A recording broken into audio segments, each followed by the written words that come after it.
Veni Creator Spiritus, mentes tuorum visita, implesso per... Alô pessoal, tudo bom? Vamos dar continuidade à nossa disciplina Espiritismo 1, né?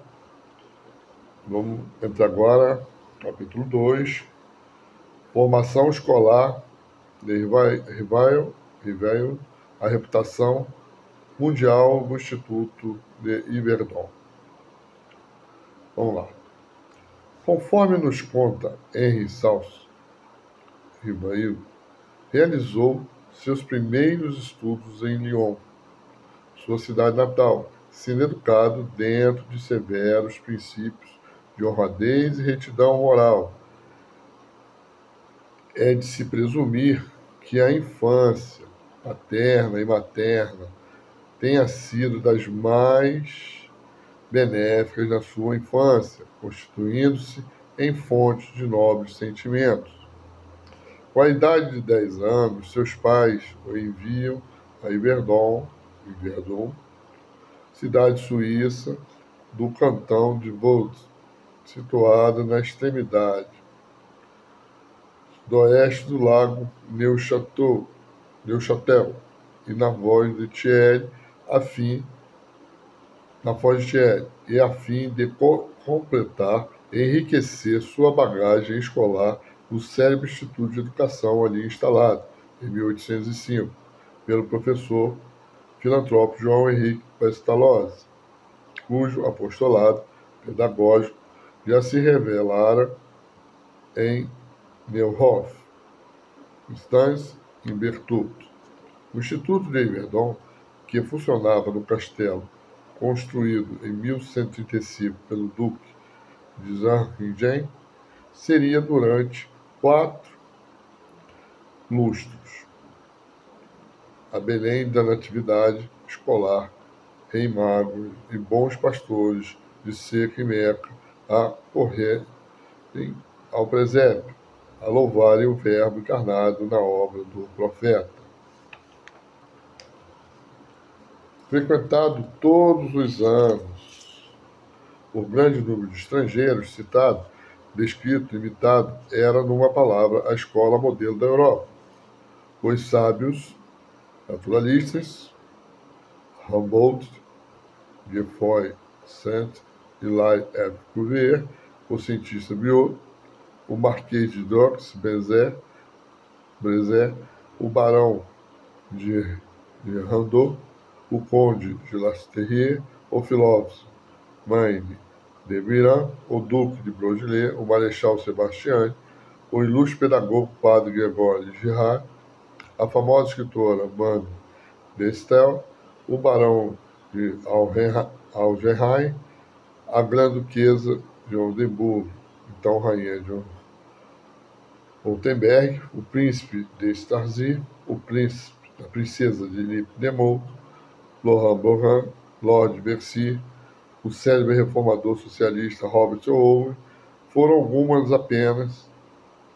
algumas das altas personalidades políticas, científicas, literárias e filantrópicas que voltaram, maravilhadas, de suas visitas ao Instituto.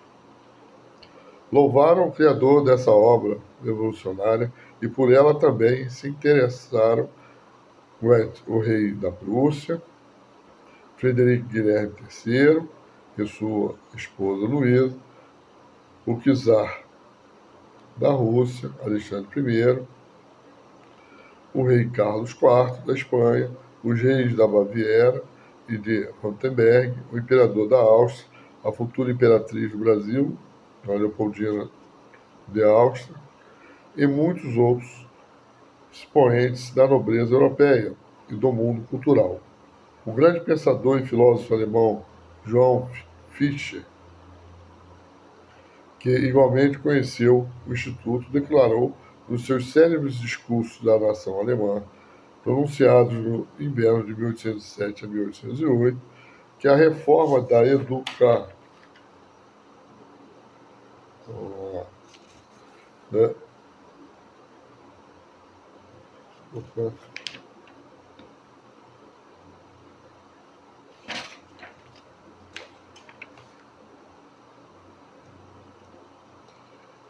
avulso aqui, eu tenho que pegar assim, da educação devia tomar por ponto a partir do método de ensino de Pestalozzi, e acrescentava, do Instituto de Pestalozzi espera a salvação da Alemanha. Em Verdun, o notável educador suíço reuniu em torno de si e da obra objetos de tantas esperanças conceituados professores, vindo de várias partes, sendo de alguns deles tinham sido anteriormente seus alunos.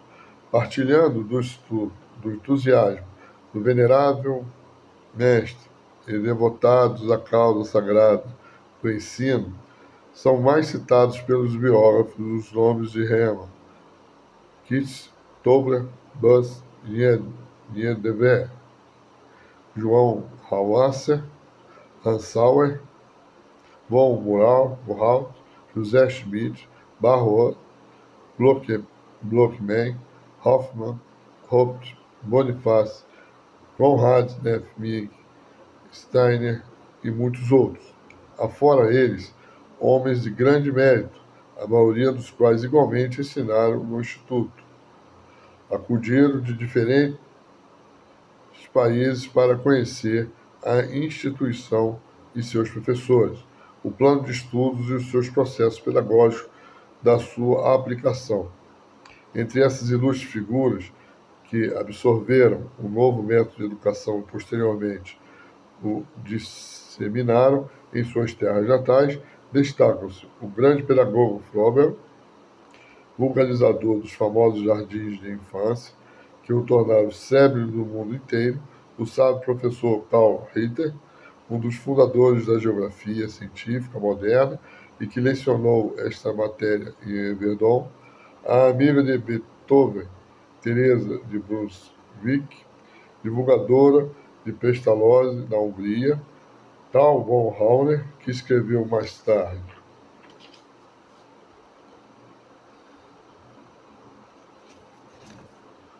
a curiosa e sábia história da pedagogia, von Tuck, filantropo e pedagogo, de nobre família alemã, que renunciou a honroso lugar da magistratura de Oldenburg para vir estudar o sistema pestalozziano em Yverdon, aí se tornando mestre em sua segunda visita.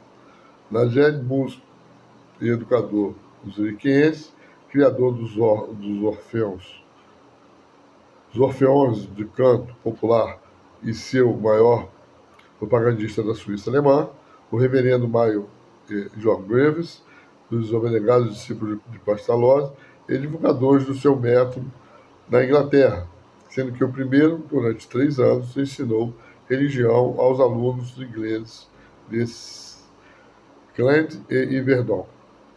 Julien de Paris, que muito contribuiu para tornar conhecida na França a doutrina pestalozziana e etc.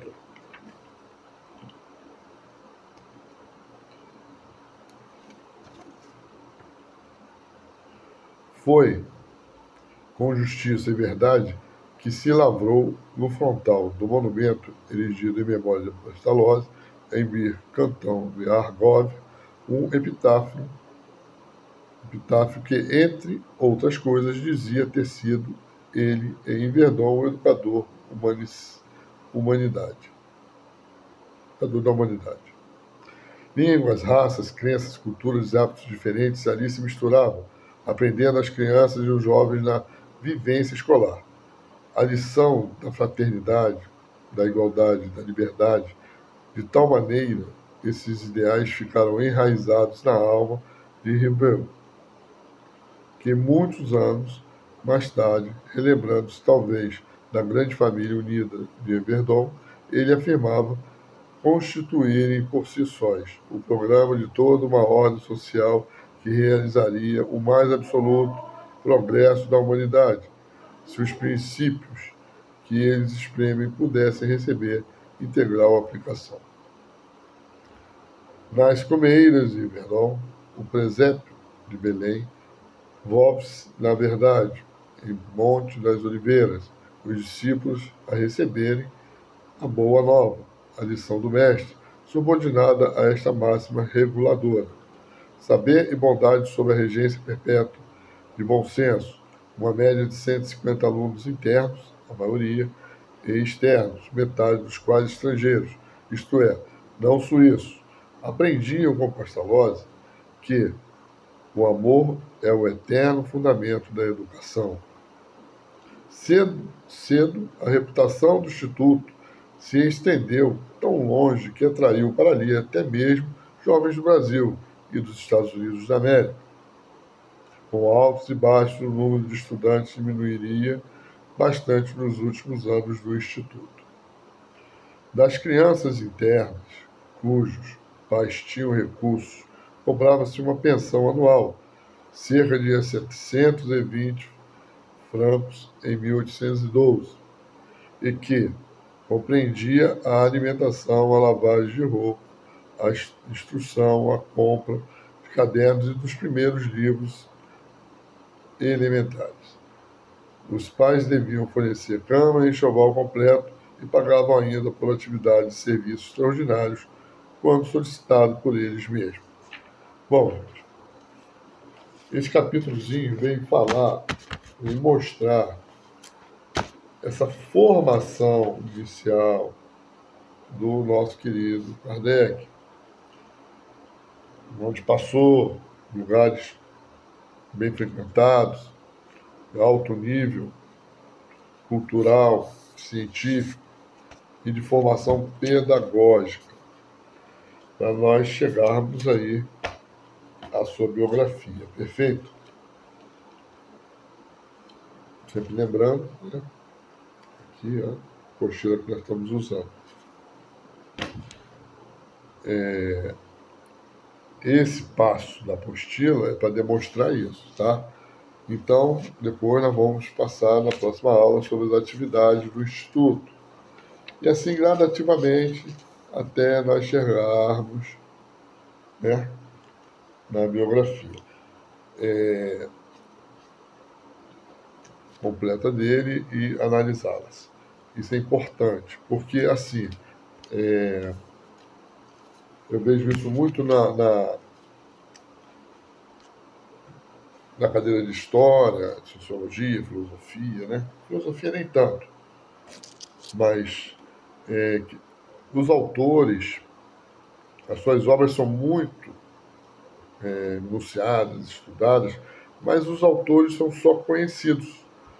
Então nós temos que nos aprofundar nesses autores, nesses formadores de opiniões, nesses criadores de filosofia, para poder entendermos melhor essas filosofias, essas ideias, de acordo ao pensamento e formação desse criador.